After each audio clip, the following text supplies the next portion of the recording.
Hello, today we are going to make earrings like this. I took my inspiration from my other designs and I wanted to make something like this or like this, a teardrop earring with a snowflake cutout.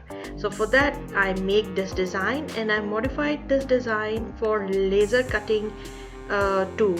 So this can be engraved or score as any glowforge user will prefer. So I made this presentation to show how the design will look. Moreover, I have this design ready in my Creative Fabrica store and it is available for free. So if you can go to Creative Fabrica, the link will be in the description.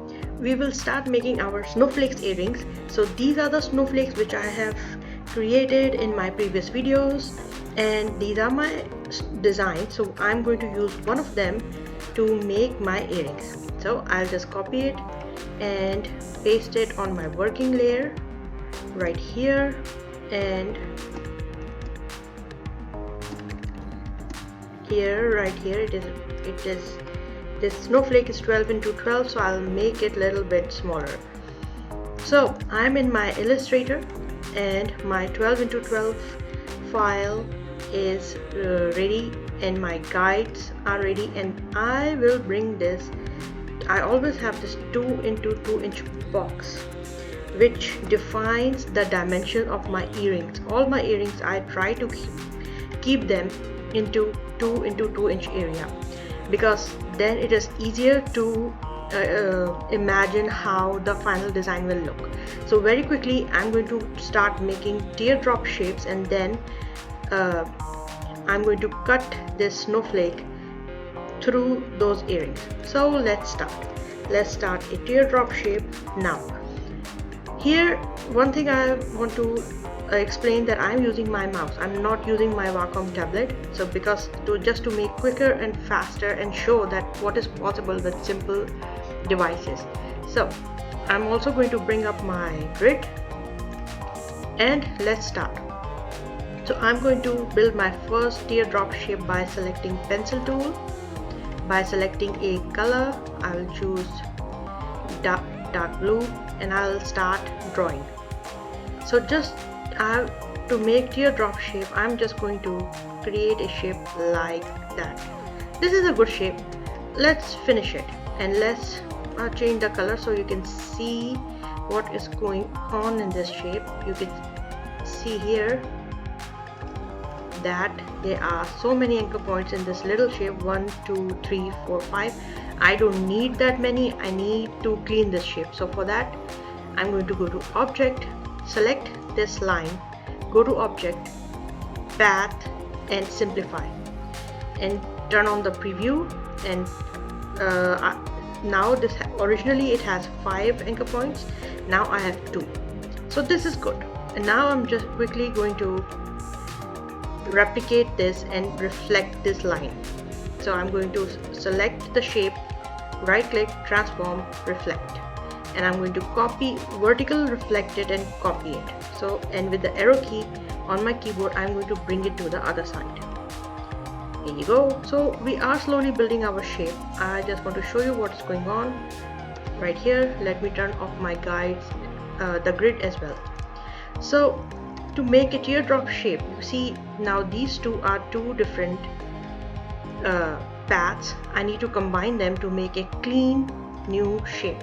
So I'll go to my direct selection tool, select both of these anchor points, go to pencil menu, click join tool and click and hover over this, and you can see it has combined these two paths with, and there is one anchor point. So it's very clean method of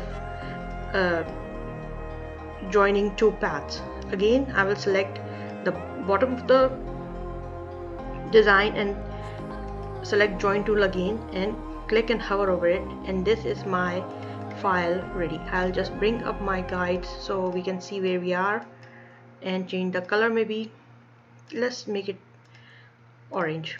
So this is my file. What I want to do, first of all, I want to just make it to about 2 into 2 inch, and then I just need it to be wider a little bit. We can always adjust our design as we go, as I think it is good. So I'll just bring it right in the middle of the artboard so I know where things are, and I will make a copy by selecting,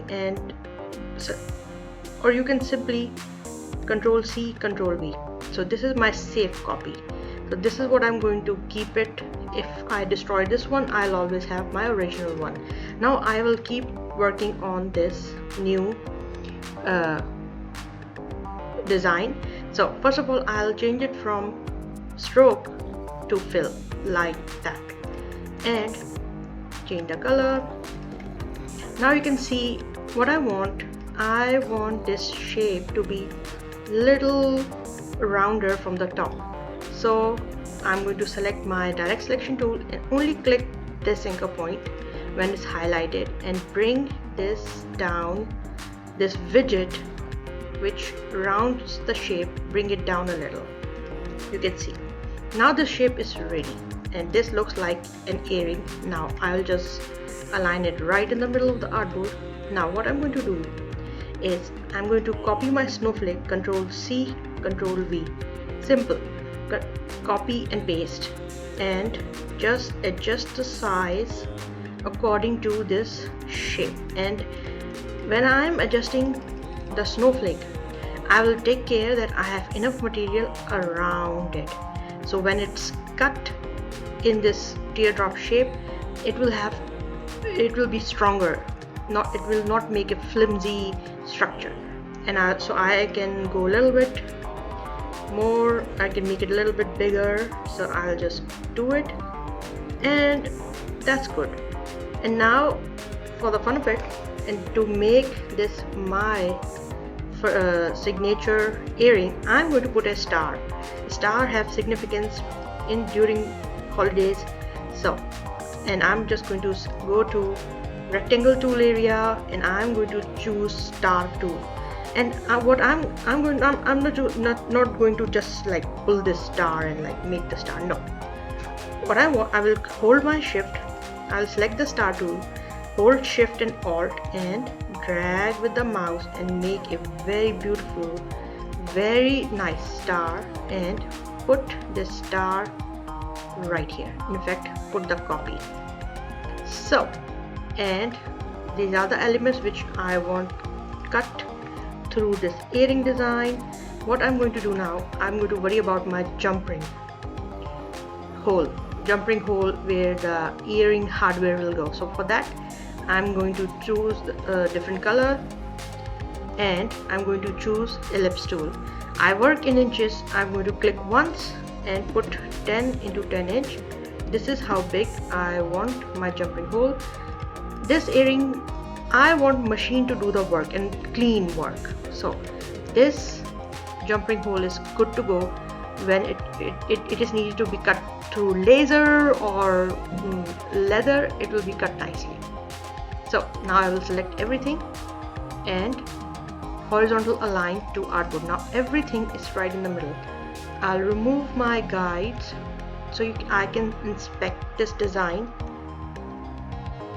that there is enough material between this star and jump ring. So this will have structural strength, and this earring will not tear when everything is cut.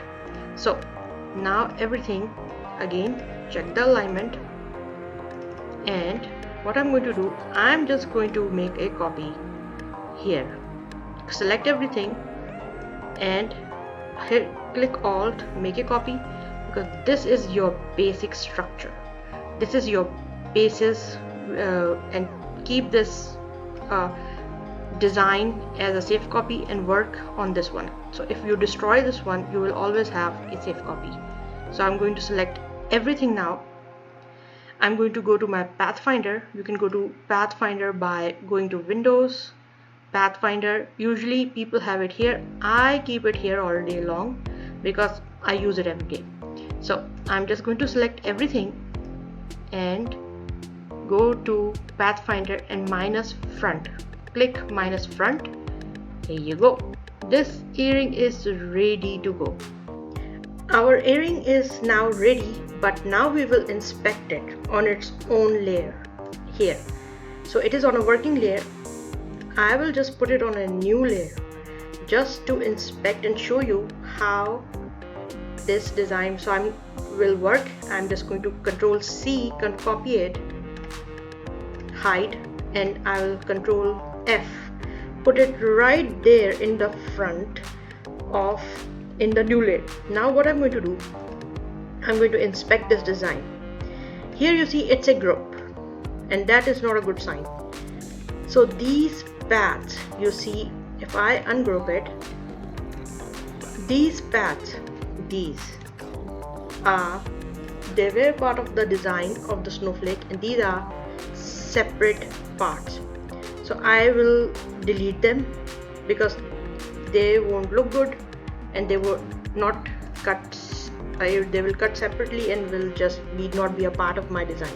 So this is remember, this is a 2 into 2 inch really small earring, and I want to exaggerate the snowflake design, so therefore deleting them makes sense. So this earring is now a compound path. I'm going to just select it, object, expand, unite from the Pathfinder, and you can see this is the only thing I have on this layer. So this is a clean, nice cut file, and I'm just going to change it into a compound path.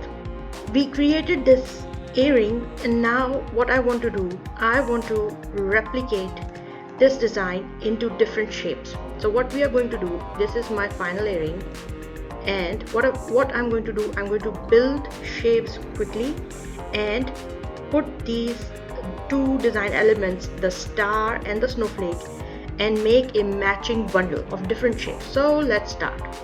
So I'll just go to my working layer again. I'll just remove this design. I finished it, and now what I'm going to do, I'm going to bring up my grid and guides and start building different shapes. So first shape I'm going to build is a very geometrical shape. So for that I'm going to turn on my snap to grid and build the shape quickly. So very quick and easy, beautiful shape, maybe like this, and that's it. And I'm just going to reflect it, select, transform, reflect, copy, and bring it to the other side of my artboard. And I know this is symmetrical, and this is, and I will remove my guides, that this is a symmetrical shape spanning along the both sides of the both sides are equal. So I'm going to select both of those, object, expand, and unite. So this shape is ready. We can check here that this is a nice shape. Now what I'm going to do, I'm going to just stop the snapping, and now I just want to adjust it. So this shape is in the 2 into 2 inch area, and I'll just squash it a little. I don't want that earring that wide. So, and I will just align it in the middle of the artboard like that. And now I'll just, from here I have my previous design, and which I'm going to just copy the elements like this, and I'm going to hold my Alt and drag with the mouse, bring these elements here, and now adjust them. Oh, they are okay. Now these are behind this shape, so I'm going to select this shape, right click and arrange. I will just send it to back. So now this is it is last thing on this layer panel, so I can see everything clearly. Now I'm going to adjust this design according to this new shape. So first of all, I'm going to select everything, go to align and go to align to artboard. I'm going to align everything in the center. Now I will adjust this design as I like. So what I'm going to do, I'm just going to make this smaller, bring this star underneath it, bring this here, because I'm just thinking how to make this design more appealing, and this is how I find placement of elements more appealing on this shape. So this is my design choice and I'm happy with it. So I'm going to select everything and align to artboard. I will center align everything, and for the jump ring hole I will just bring it a little bit on the top, and I think this snowflake is very near to the edge, so maybe bring it a little bit up, so this, and make it a little smaller. So this has structural strength here, here, here, and bring the star a little bit up. If I think we can make this shape a little smaller so it is more tight and compact. Now it looks good. So I'm just going to select everything, check the alignment, and again select everything, go to Pathfinder minus front. There you go. And again these are I will show you on its own file or on its own layer. So this layer is empty where it says final artwork. Control F and it's here. Now again this is a group, so I'll just select this file, ungroup everything, and I'm just going to delete these extra parts. Now the snowflake shape looks very profound, so I'm happy. So this is my second design. I'll just keep them here so you can see what I'm building. So this is the first design we built with teardrop shape. Now this is a geometrical shape. Let's build a third one. So for that I'll just go to my working layer again by hitting Control and 0 and Control and plus. I'll zoom. That's it. Now I'm going to build a circle because I really like round earrings, really, like those are my favorite. So just choose the ellipse tool, select, choose Shift and Alt at the same time, click and drag, and there you go, your circle is ready. Now again I want to make it a little bit bigger, not that big. That's it. And I will bring again my elements, Control C, Control V, no problem, and I will try to adjust them here on this circular shape. Let's see what we can do. So I will bring everything in the middle of the artboard, and I'll make this snowflake a little larger, and I'll bring it down, and this is how this round earring is looking. So select everything and align to artboard, bring everything in the middle, and here there is a problem. The jump ring hole is near to the edge, so I'll bring it down a little bit, and this star is maybe a little bit down. I'm showing you how I adjust my designs, so this is not something perfect. This is adjustment required according to the design. So here you go, this is ready. Now again I'm going to select everything, minus front. Here you go, you have completed 3 variations of one design. And again here you can see this is a group, so I'll just ungroup and delete these. I can delete these parts from here. Delete, hit delete from keyboard. So these 3 earrings are now ready, and they are all nice compound paths. They are beautiful designs which can be made in matching earrings.